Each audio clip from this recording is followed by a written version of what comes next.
All honor to Jefferson, to the man who,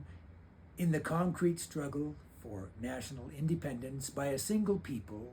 had the coolness, forecast, and capacity to introduce into a merely revolutionary document an abstract truth applicable to all men and all times, and so to embalm it there, that today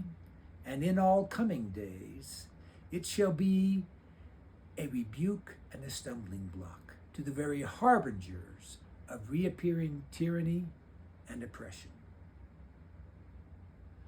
Hi, I'm David R. Gillie.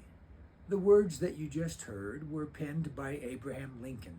on April 6, 1859, in grateful acknowledgement of a letter that he had received from a Mr. Henry L. Pierce and a number of others who had organized in New England an observance honoring the birthday of the immortal Thomas Jefferson, author of our Declaration of Independence. Unfortunately, Lincoln was otherwise engaged,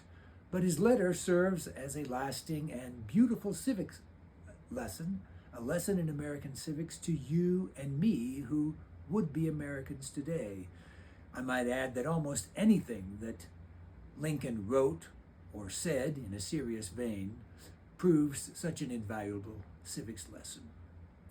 Lincoln remarked with irony that in the course of the decades since our founding, it had appeared that New England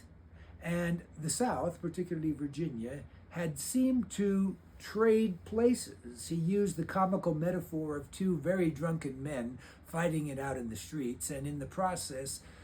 one getting himself out of his own coat and into that of the other, and the other vice versa, somehow exchanging their coats and colors. He remarked that New England, which had been the ancestral home of those who called themselves Federalists, and who had ever very vocally proclaimed their devotion to liberty and property, but who on occasion, when it appeared that liberty and property might come into some sort of conflict, had sometimes come down on the side of property. And the South, which had always proclaimed liberty above property, that the two had in certain ways come to change sides, so that at least those in New England in Lincoln's day seemed to be the truer Americans in the Jeffersonian and essential sense, and many in the South had come to elevate their love for their supposed property in a human being above the divinity of the truths that tell us that God, having created us all equal, it is impossible to have property in another fellow human being. Anyway, this is a great civics lesson, and Lincoln went on to write in his letter of the Declaration of Independence as the repository of the creed of the American civic religion, in precisely the way in which our Constitution and its amendments houses or contains the code of the American civic religion. And all civic religions require that the adherents not apostatize by degrees, great exegetes of the doctrines and their implications. And no president, indeed no American, has been a greater exegete of the American civic religion, and specifically of the dynamic tension and relation between creed and code, between Declaration and Constitution, than Abraham Lincoln. Anyway, he goes on to write that the principles of Jefferson are the definition and axioms of free society, and yet they are denied and evaded, and with no small show of success. One dashingly calls them glittering generalities, another bluntly calls them self-evident lies, and still others insidiously argue that they apply only to superior races. Lincoln goes on to write, these expressions, differing in form, are identical in object and effect, the supplanting the principles of free government. They are the vanguard, the miners and sappers of returning despotism. We must repulse them, or they will subjugate us. Lincoln concludes with the immortal passage, "This is a world of compensations, and he who would be no slave must consent to have no slave. Those who deny freedom to others deserve it not for themselves, and under a just God cannot long retain it." So we must ask ourselves, has the Declaration, has the embalming of those immortal truths there by Jefferson indeed served us, our fathers, down to ourselves, as a rebuke and stumbling block to the very harbingers of reappearing tyranny and oppression? Has that been true over the last 100, perhaps the last 120 years of civic sloth? I argue that no.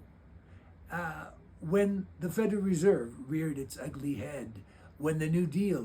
reared its ugly head, when the police state under which we now suffer reared its ugly head, when the surveillance state reared its ugly head, when all the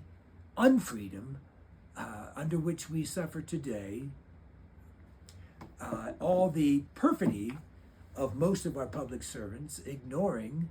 their oaths to support our Constitution that are the conditions of their offices, as these have in every generation over the past 100 years worsened, where were the rebuke and stumbling block, or at least where was the effect of the Declaration's rebuke and stumbling block on our hearts and minds and those of our fathers and our fathers' fathers during this last century of civic sloth? I would argue that they have not had their effect, but this is not because they are less true nor less powerful, but that we and our fathers' fathers over several generations have by degrees become increasingly ignorant of, indifferent to, and ultimately even hostile, overtly and covertly, to the 5 sacred truths that our fathers once adhered to, assented boldly to, and made themselves responsible to under God, responsible to erect and maintain a system of constitutional government that accorded with them. And I would argue that this gradual apostasy by degrees from the creed of our civic religion, stated so wonderfully at the second paragraph of the Declaration, is indeed the ultimate cause of our gradual and now almost total apostasy from the code that is our Constitution. The ultimate cause of our unfreedom today is that we have ceased to be consciously Americans by being consciously aware of, convicted of, and responsible to the truths of the Declaration.